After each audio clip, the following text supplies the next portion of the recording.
Hey, what's happening, everyone? Pragmatic Addict here. So, I'm gonna be honest. I didn't quite know how I felt about this one leading up to its release. Don't get me wrong, I love Oz Perkins. Longlegs and Blackcoat's Daughter, I think, are both phenomenal films. But this one just didn't seem that scary to me from the trailers. I didn't know how I felt with the emphasis on the comedy and from what I saw from the movie's tone. And just as the next film within a few months, following the huge storm that was Longlegs, I was honestly even a bit concerned it may be trying to sketch onto what may still have remained from that film's hype train. But regardless, this is still the next film from that director, as well as this time being produced by James Wan and adapted from Stephen King, with lastly, the return of Studio Neon. I was obviously going to see this, and now that I have just seen The Monkey, let's talk about it. So the premise for this film reads, when twin brothers find a mysterious wind-up monkey in their attic, a series of outrageous deaths tear their family apart.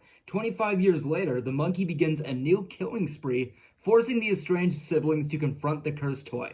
So first off, the intro of this movie, as far as the introduction of this toy, I just didn't find that very logical. Just with the circumstances of everything, it was the typical horror getup of me saying, why would you do this? Which is basically a man taking this monkey into a pawn shop. He's covered in blood and basically tells the shopkeeper, take this off my hands. And I'm like, okay, first off, dude, you're covered in blood. Second, you clearly know of this monkey's actions and you're trying to sell it to a shop? The hell, man. But once you see the monkey in action for the first time and you see your first idea of what deaths we're going to be dealing with in this film, from gore to execution to how they're being handled stylistically and tonally, you do get the feeling that this film isn't meant to be taken too seriously at all. Like, it may actually focus more on the comedy that could come from not only the absurdity of this whole concept in a very morbid, over-the-top way, but also having the opportunity to come up with the funnest thing to match such a concept, the kills.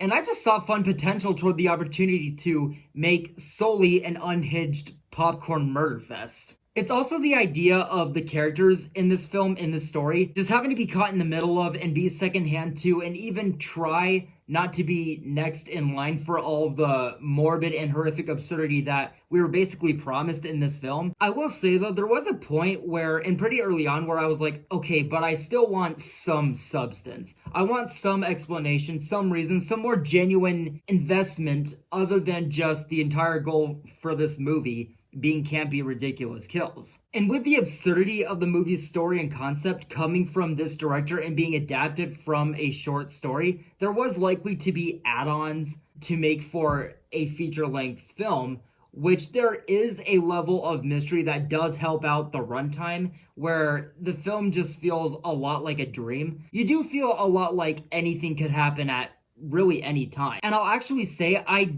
did kind of expect this movie to just be outlandish kills constantly, but as the movie goes on, there are segues where the movie just cuts away from the kills and focuses more on the story, which I admittedly just didn't get fully invested in at first, because I did still feel like the movie's most care was put on the kills, along with the film just feeling very imaginary and dreamlike, as well as the things that I personally wanted to see in the story just not being entirely present. But what it does choose to tell, it still does enough to make for enough of a mystery. It's just not what I would have exactly asked for. But by the end is where that kind of all fell into place for me. It's that case where by the end, it's a solid enough conclusion to the story it was telling, and makes for looking back on everything else fond enough.